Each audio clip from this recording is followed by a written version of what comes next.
Nice to meet you, I hope that you enjoy the show. I'll entertain you, and then I'm off back down the road. I'll try to please you, and hope that you can get my jokes. I want attention, and then I want to leave alone. Oh, hello. Didn't see you there. My name is Jage, and welcome to the channel. I will be going over some CSGO tips and tricks from basic level knowledge right up to professional level knowledge. Following on from last week's episode, this is episode 2, I'm going to be going over grenades, learning the maps and angles, defusing and planting the bomb, and how the money works. So let's get into it. Okay, so grenades. I will go through each grenade, what it does and how effective it is, and if there's any counters to it. So we'll start off with this one, incendiary grenade. The terrorist version of this is called a Molotov. The CT version is called an incendiary. I just call it a fire grenade, because my vocabulary is terrible. Plus it takes longer to say it. Incendiary grenade. Fire. So, aye. I'll go with fire. This one is pretty good for blocking off enemies rushing. If you know a team is rushing into a small choke point here, you can chuck the grenade down and it will either damage them. It can damage them quite quick, so they don't want to stay in that fire very long, so they'll be moving away. It can stop them rushing, but the counter for this grenade is if you throw a smoke grenade into it, it just immediately extinguishes it, so it can be countered. It is good for if your enemy is like in a wee corner and they're no peeking you, and you want them to come out of that corner and fight you. Fight me, man! Come on. There you go. So if they're in a wee corner and you're waiting on them, or you need to get by but you don't want to just like face them, if you know they're waiting on you, if you throw their incendiary grenade in there, a normal player goes, I'm in fire, and jumps out. A bot stands there and dies. So it's good for that as well, just getting people to move out of position and stuff. Seamless edit. So the next grenade would be the decoy grenade.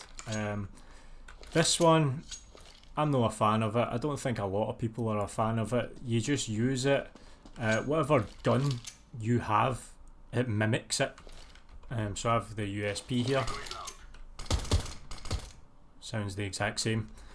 This is used for trying to trick your enemies, pretty much. If an enemy is coming down, they hear shooting, they think somebody's there, they might peek somebody and you're like maybe hiding at a different angle.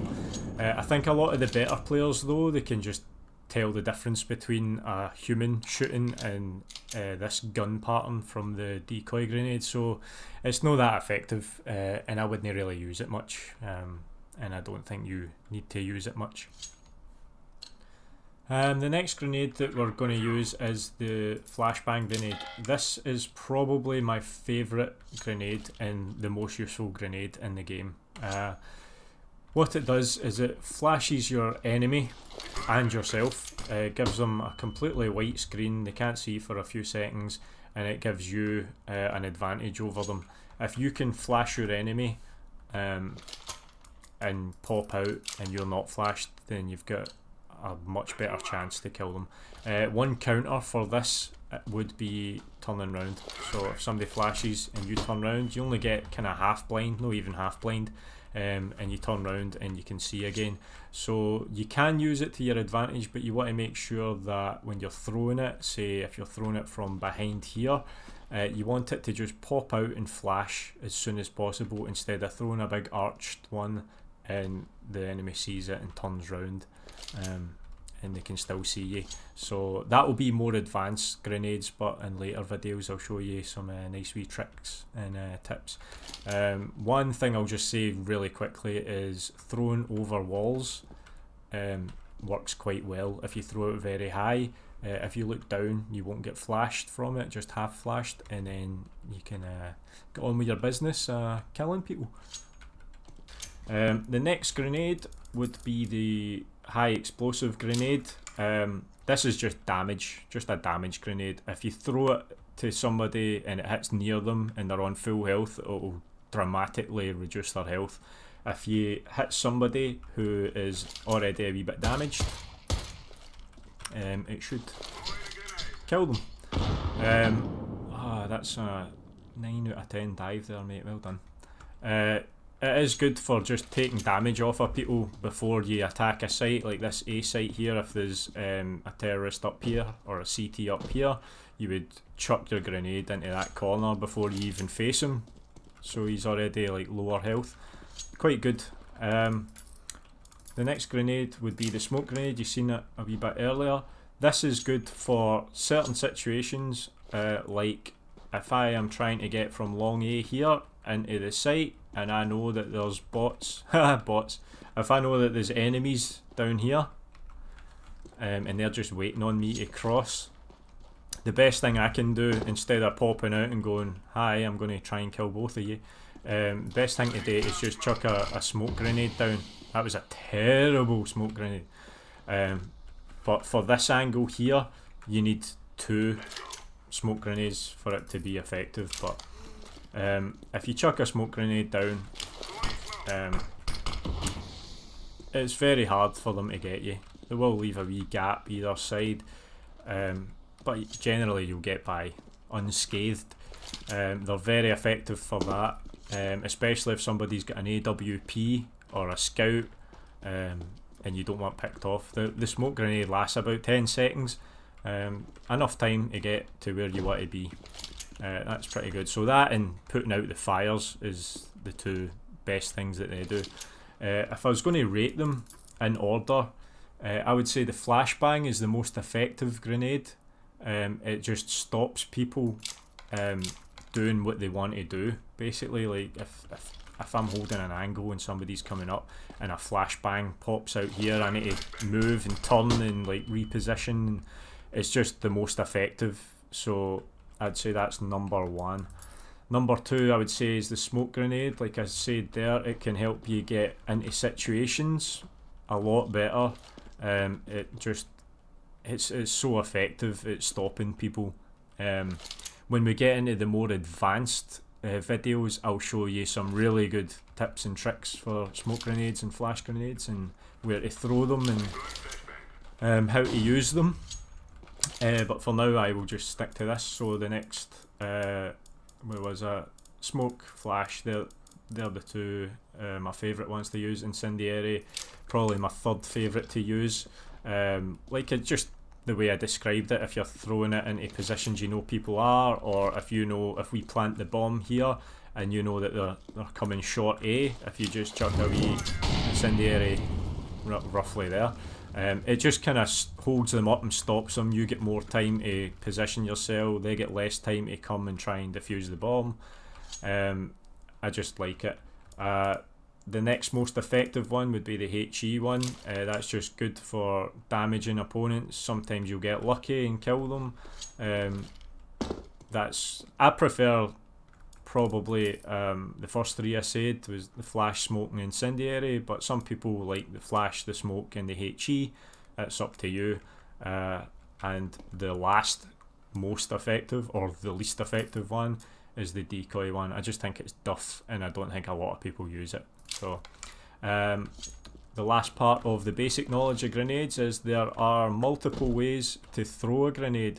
The 2 basic ways are, if you left click, it chucks it quite far.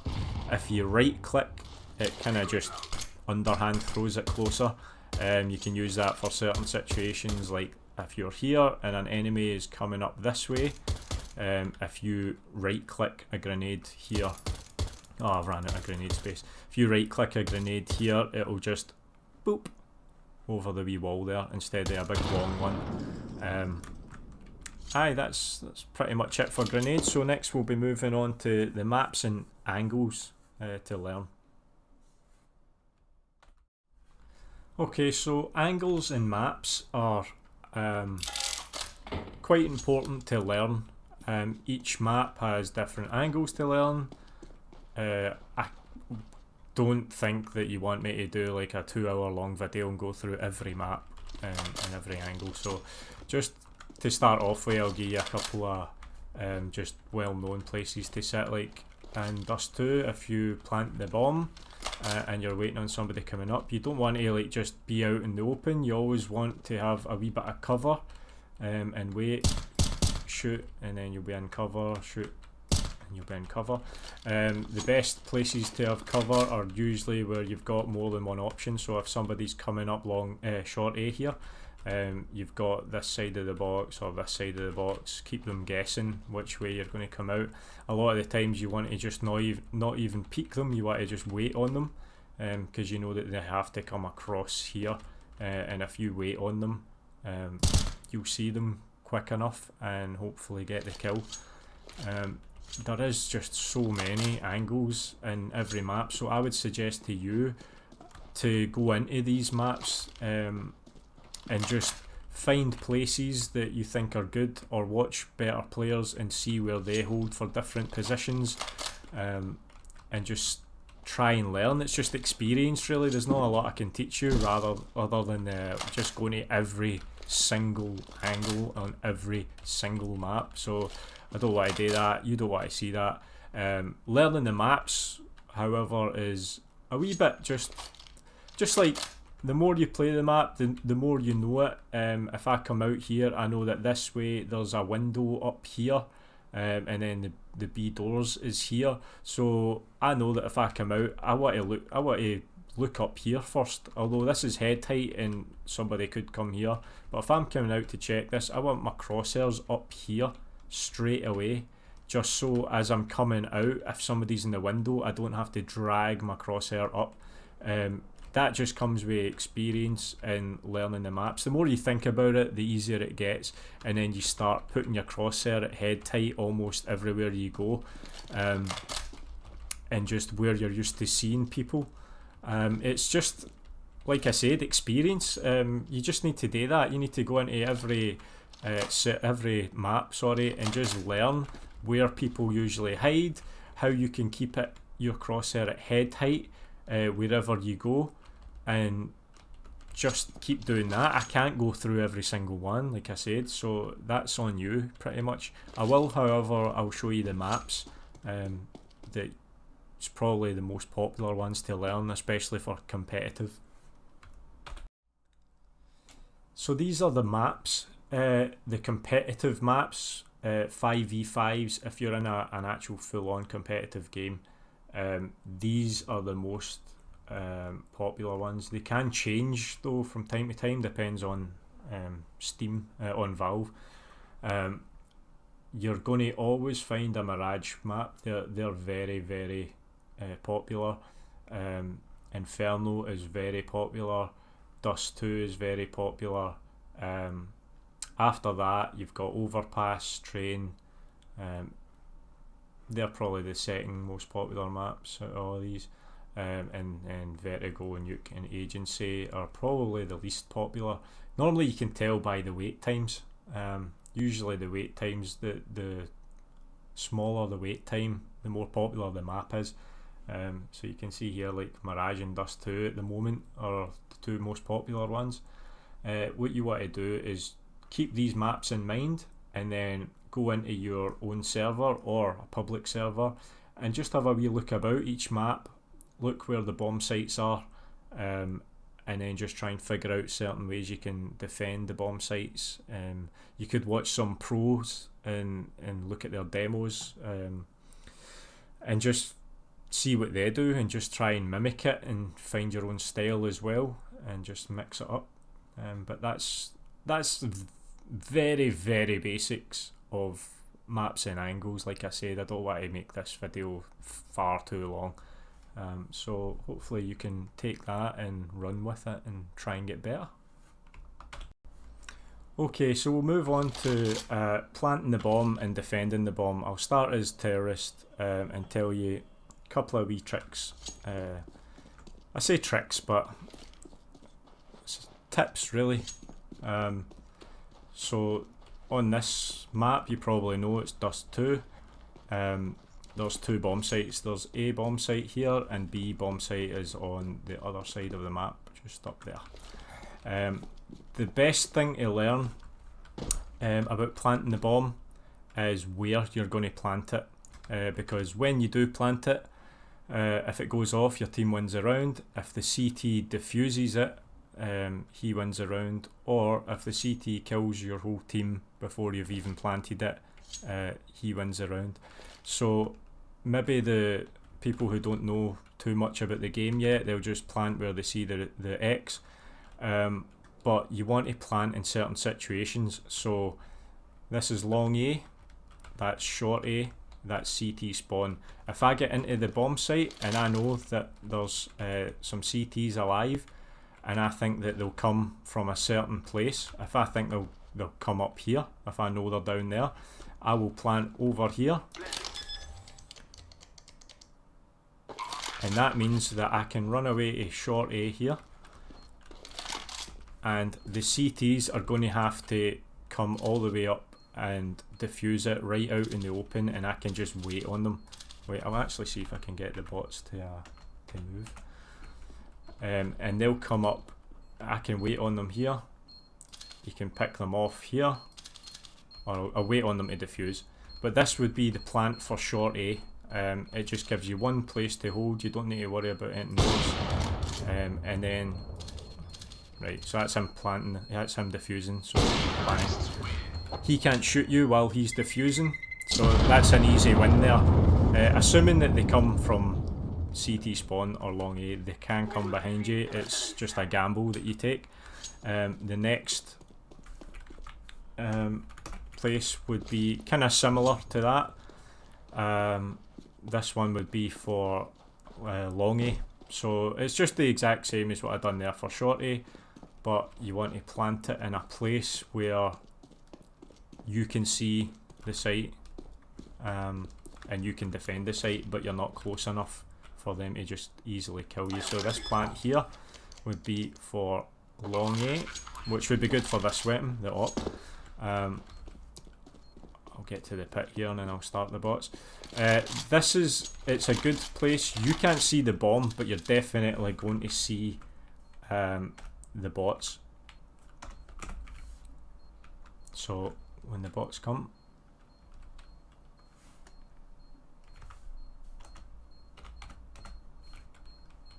there you go. So when the bots come, you can either try and kill them now, or you'll see this wee guy try and defuse in a wee sec. So he needs to go there to defuse.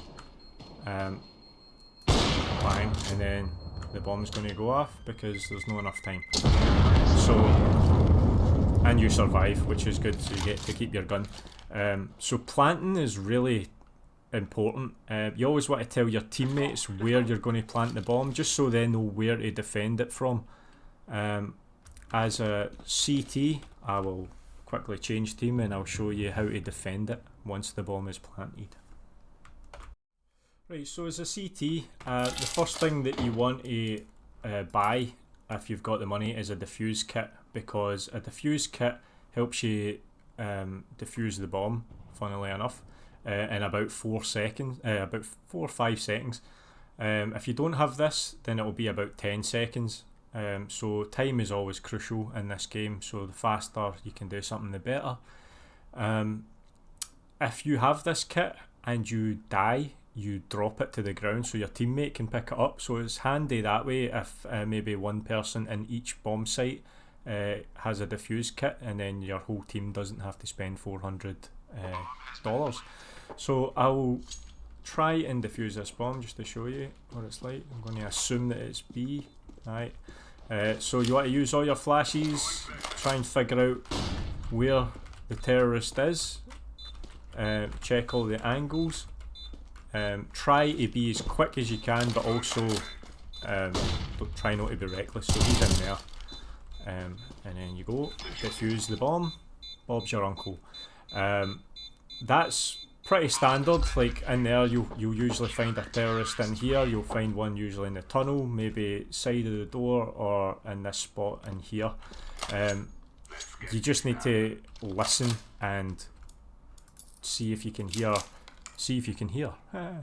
see if you can hear like footsteps or guns going off or like grenades or anything, but that's the main angles you want to check in this site. Obviously every site's different.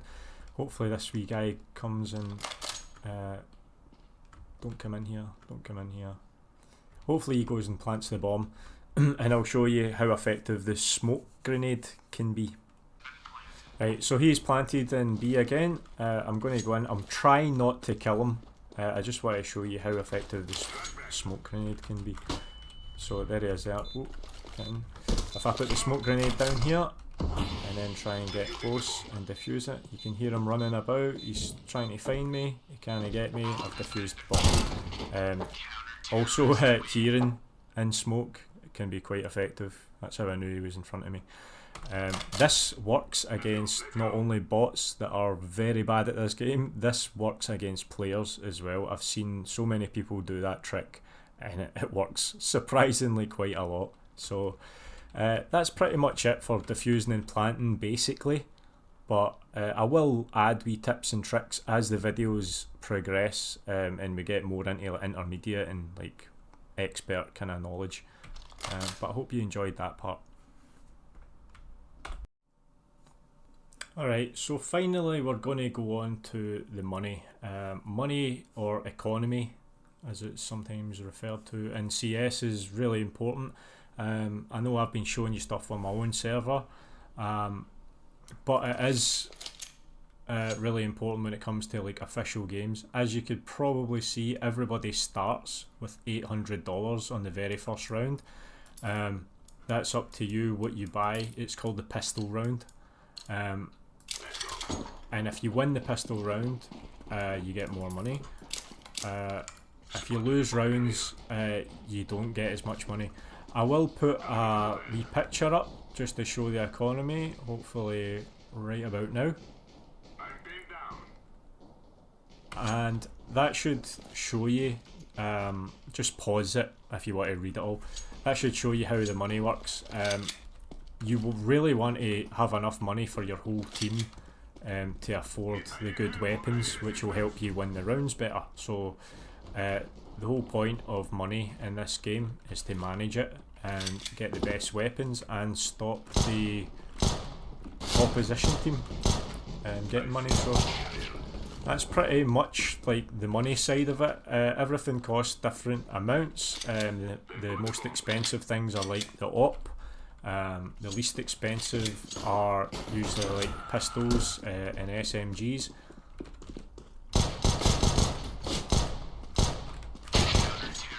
And so we win that. So if you, a wee trick is if you go into the scoreboard during a match and you right click so you can see your mouse, if you go to the loss bonus where it says on the right hand side here, if you go on that, it will tell you how much money your team's going to make. So the terrorists are on 1 loss at the moment. If they lose again, they'll get $2,400 each, and that helps you keep track of how much money you're going to get. So counter-terrorists will earn $1,400 if they lose, and it helps you just maintain your economy and how much you have. You want to buy guns if your whole team can buy. If you can't, it's called an eco, which usually means that nobody buys any guns, and you just try and win the round with pistols. If you don't win the round, it's not the end of the world, but it's just so you can save money for the next round. So everybody has pistols, sorry, everybody has rifles. That's the money side of things. Like I say, just pause it on the economy picture that I've put up and you'll be able to see every gun gives you different amounts if you kill somebody with it. I think the most is the knife. If you knife somebody, you get like $1,500, and just try and make the most money for you and for your team.